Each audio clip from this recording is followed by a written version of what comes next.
Bulletin की शुरुआत आज की सबसे अहम खबर के साथ करेंगे। जम्मू में आज सुबह सवेरे मजीद 2 मकामात पर ड्रोन उड़ते देखे गए। फौज की तरफ से इन ड्रोन्स पर अगरचा फायरिंग भी की गई, ताहम ये ड्रोन अंधेरे में वहां से निकलने में कामयाब हुए। इसी दौरान जम्मू टेक्निकल एयरपोर्ट पर हुए ड्रोन हमले की तहकीकात में NIA, दिल्ली पुलिस की स्पेशल सेल और जम्मू कश्मीर पुलिस शामिल हैं। इस मामले में एक FIR भी दर्ज की गई है। इस हवाले से देखिए हमारी खास रिपोर्ट।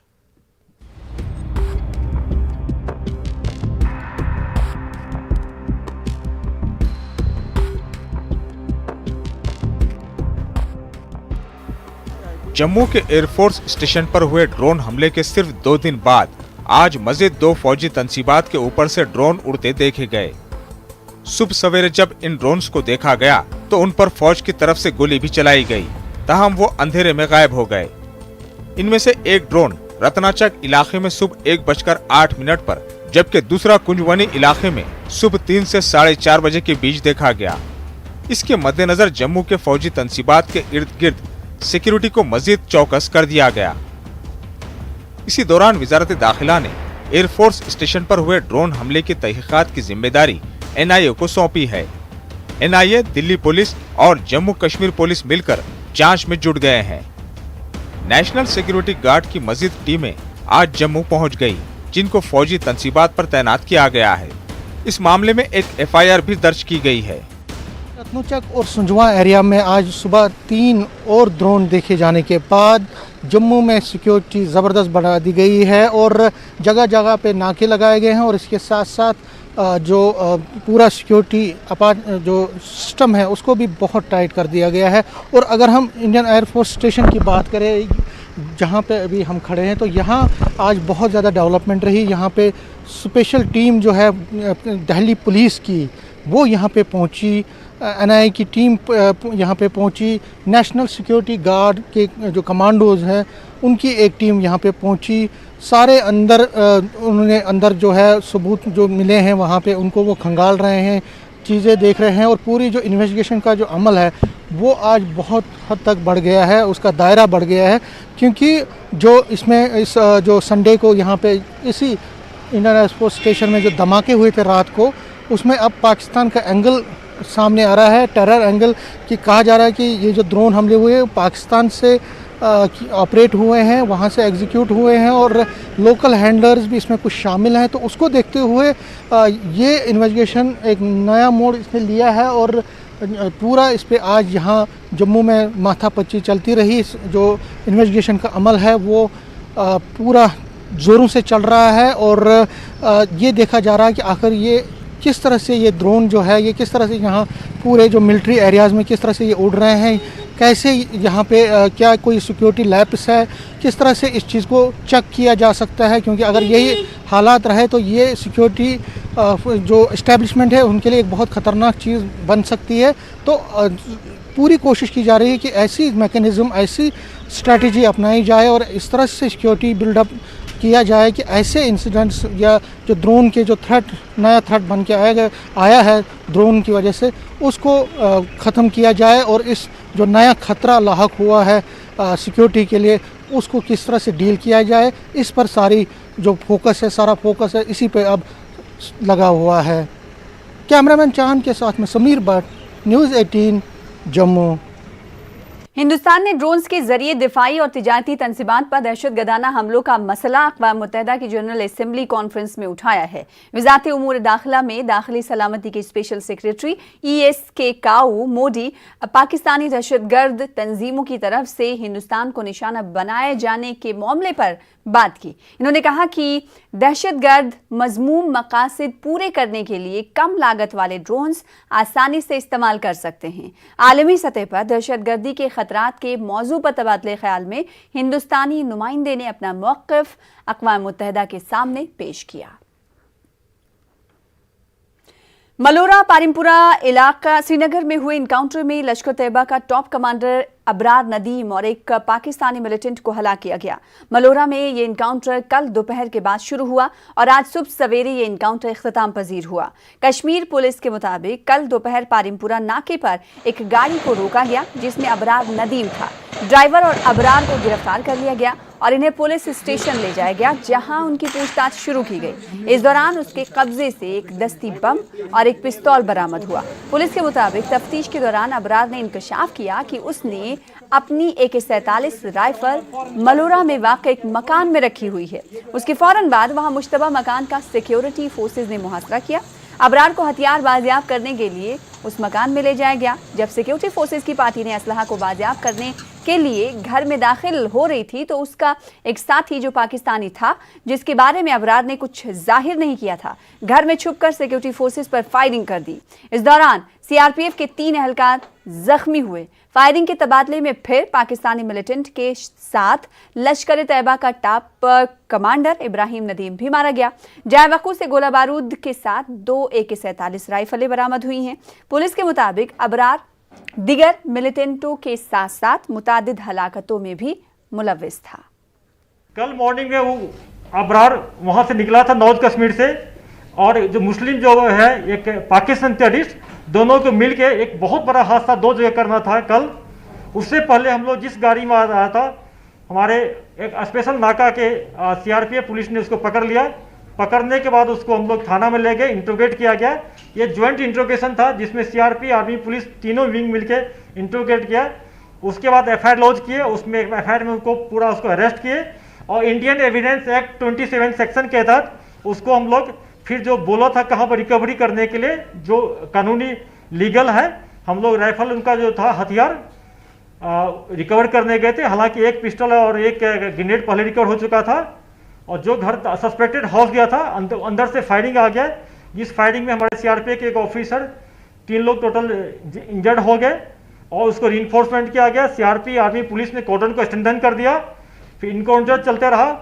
फिर दूसरा मिलिटेंट जो था पाकिस्तानी मुस्लिम, वो घर से निकला और अंधाधुंध फायर किया। बाद में इनकाउंटर में कि नदीम अबरार और पाकिस्तानी टेररिस्ट दोनों मारे गए। वहाँ से भी 2 AK-47 मिला है। ये पुलिस और सिक्योरिटी फोर्स के लिए बहुत कामयाबी हो। इस मौके पर IGP ने कहा कि अवंतीपुरा में SPO और उसके अरकान खानदान की हलाकत में मुलव्विस जैश मिलिटेंट की निशानदेही कर ली गई है। IGP ने कहा कि बहुत जल्द मिलिटेंटों को उनके अंजाम तक पहुंचाया जाएगा। IGP ने कहा कि मिलिटेंट डर का माहौल पैदा करना चाहते हैं। तराल में एक इंसिडेंट हुआ था जिसमें हमारे एक SPO को शहीद कर दिया गया, और जब उसकी वाइफ और बेटी बचाने आई तो मिलिटेंट ने उस पर भी अंधाधुंध फायर किया, उसको भी शहीद कर दिया। उसमें जैश मोहम्मद का एक पाकिस्तानी मिलिटेंट था और एक जैश का लोकल मिलिटेंट उसमें इन्वॉल्व था। उसको हम लोग आइडेंटिफाई कर लिए हैं, पीछे पड़े हैं, ट्रैक कर रहे हैं। बहुत ही जल्दी उसको हम लोग न्यूट्रलाइज कर लेंगे। एक कश्मीर में एक फेयर साइकोसिस, एक ऐसा माहौल बनाना चाहते हैं कि इनको डर है आने वाले दिन में यहाँ काफ़ी टूरिस्ट आएंगे, लोग आएंगे, यहाँ पर अमन चैन होगा, उसको देखना नहीं चाहते हैं। कुछ पॉजिटिव टॉक भी चल रहा है, उसको भी डिस्टर्ब करना चाहता है। आगे बढ़ेंगे। महबूबा मुफ्ती आज हारीपारी गांव में मारे गए SPO फैयाज अहमद के घर गई। PDP सदर ने शहीद फैयाज के अहले खाना के साथ ताज़ियत का भी इजहार किया। इस मौके पर उन्होंने बताया कि बंदूक और बेकसूर लोगों का कत्ल करने से कोई मसला हल नहीं होगा। महबूबा मुफ्ती के मुताबिक बंदूक की वजह से कश्मीर में काफ़ी खून बहा है और वो चाहती हैं कि बंदूक के बगैर मसले का हल निकाला जाए। PDP के तर्जुमान हरबख्श सिंह, DDC मेंबर मंजूर अहमद गिनाई और अब्दुल रशीद भी महबूबा मुफ्ती के हमरा मौजूद थे। जो हो गया बहुत दर्दनाक वाक़या है ये, जिसमें एक ही घर के 3 लोग शहीद किए गए हैं। इस वाक़ये की जितनी मजम्मत की जाए वो कम है, और इससे बंदूक के बलबूते पे आप कोई मसला हल नहीं कर सकते हैं। ये बिल्कुल गलत है और भाई भाई का दुश्मन हो गया है।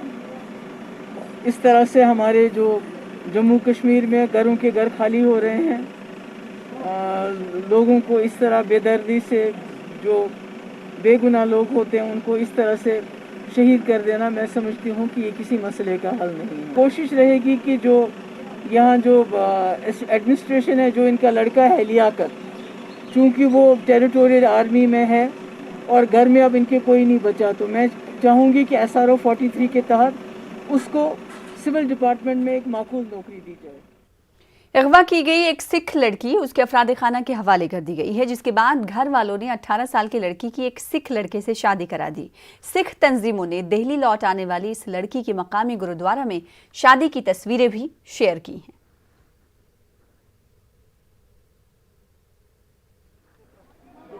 हम अपनी बेटी को वापस लेने में कामयाब हुए। हमारे लिए, जैसे हमने बार बार कहा था, किसी भी सूरत के अंदर यह बर्दाश्त नहीं किया जा सकता इस तरह से बेटियों के साथ जो फोर्सफुल कन्वर्जन हो रही है। हम अपने लोगों को और आप सबको यह आश्वासन दिलाते हैं, हम बेटी धनप्रीत कौर को भी हमारे परिवार की बेटी है। किसी भी सूरत के अंदर, किसी भी हाल के अंदर, चाहे धरती फट जाए, आसमान हिल जाए, लेकिन अपनी बेटी को किसी भी सूरत के अंदर किसी के पास इस तरह जाने नहीं देंगे। मीडिया बंधुओं का, सरकार का धन्यवाद करता हूं और फिर से कहता हूं, धनमीत कौर की शादी नहीं हुई। एक फेक प्रोपोगंडा किया जा रहा है, डॉक्यूमेंट तैयार करके उसको डराया और धमकाया जा रहा है। और मैं धनमीत को कहना चाहता हूं, बेटा तुम जहां भी हो, हम तुम्हें ये वादा देते हैं 100% तुम अपने माँ बाप के पास वापस आओगे, चाहे कुछ भी हो जाए, तुम अपने माँ बाप के पास वापस। सभी से हाथ जोड़कर एक रिक्वेस्ट करता हूँ, आप समझ सकते हैं कि 18 साल की एक बेटी है, वो जिस ट्रोमा में से निकली है, जिन हालातों में से मैं 2.25 घंटे परिवार के साथ कर रहा, वो दर्द में आप भी समझ सकते हैं, मैं भी समझ सकता हूं। आप कुछ कहना चाहेंगे सर? ऐसे में बस हम केवल आपका धन्यवाद ही सबका करना चाहेंगे और यहाँ से गुरुद्वारा बंगला साहब जाएंगे और गुरु साहब का आशीर्वाद भी लेंगे। उधर मीरवाइज डॉक्टर मौलवी मोहम्मद उमर फारूक की ज़ेर क़यादत मुत्तहिदा मजलिस उलमा जम्मू कश्मीर ने 2 मकामी सिख लड़कियों को शादी के लिए ज़बरदस्ती इस्लाम कबूल करने पर मजबूर करने के दावों को मुस्तरद कर दिया है। इस मामले की हसासियत को मद्देनजर रखते हुए मीरवाइज की हिदायत पर सीनियर रहनुमा आगा सैयद हसन अल मौसवी असफ़वी की सरबराही में मौलाना खुर्शीद अहमद, माहिर कानून मुफ्ती गुलाम रसूल सामून और मौलाना MS रहमान शम्स और दिगर कई अरकान ने मकामी सिख बिरादरी के मेंबरों के अलावा शिरोमणि अकाली दल के मेंबरान से मुलाकात की, ताकि इस मसले की असल हकीकत से वाक़फियत हासिल की जा सके, क्योंकि मामला मकामी सिख बिरादरी के लिए फ़िक्र व परेशानी का बायस बना हुआ है। मजलिस बाहिमी इफ़हाम व तफ़हीम से इस मसले का पुरअमन हल निकालने के लिए पुरअज़्म है। मजलिस ने ये बात जोर देकर कही कि कश्मीर की सिख बिरादरी के दुख सुख में मुसलमान बराबर शामिल हैं और इस्लामी तालीमात के मुताबिक यहाँ की अक्सरियत अक़लियत की इज्जत व आबरू को तहफ़्फ़ुज़ फराहम करने के लिए वादाबंद है। सिख बिरादरी ने इस मामले में भरपूर ताउन और यकीन दहानियों पर मजलिस उलमा का शुक्रिया अदा किया। शिरोमणि अकाली दल के सदर परमजीत सिंह सरना ने दावा किया है कि सिख लड़की का मामला हल कर लिया गया है। परमजीत सिंह सरना ने श्रीनगर में प्रेस कॉन्फ्रेंस की। इस मामले पर एक सिख लीडर के बयानों की उन्होंने मजम्मत भी की। सरना का कहना है कि लड़की ने दिल्ली में एक सिख लड़के से शादी रचा ली है। सरना ने मकामी और मुस्लिम लीडरों के अलावा इंतजामिया की तरफ से ताउन मिलने पर उनका शुक्रिया अदा किया। उन्होंने कश्मीरी पंडितों की तर्ज पर सिखों को जॉब्स में रिजर्वेशन देने की मांग भी रखी। ऐसा है कि इन सब की बदौलत मैं लड़की वालों से भी मिला, सबसे मिला और हमारा मसला जो है आज ये सुलझ गया और लड़की जिससे पहले जिसको चाहती थी उसके साथ उसकी शादी हो गई। हम शादी करवाने के बाद ही हम यहाँ आए हैं और हम तहे दिल से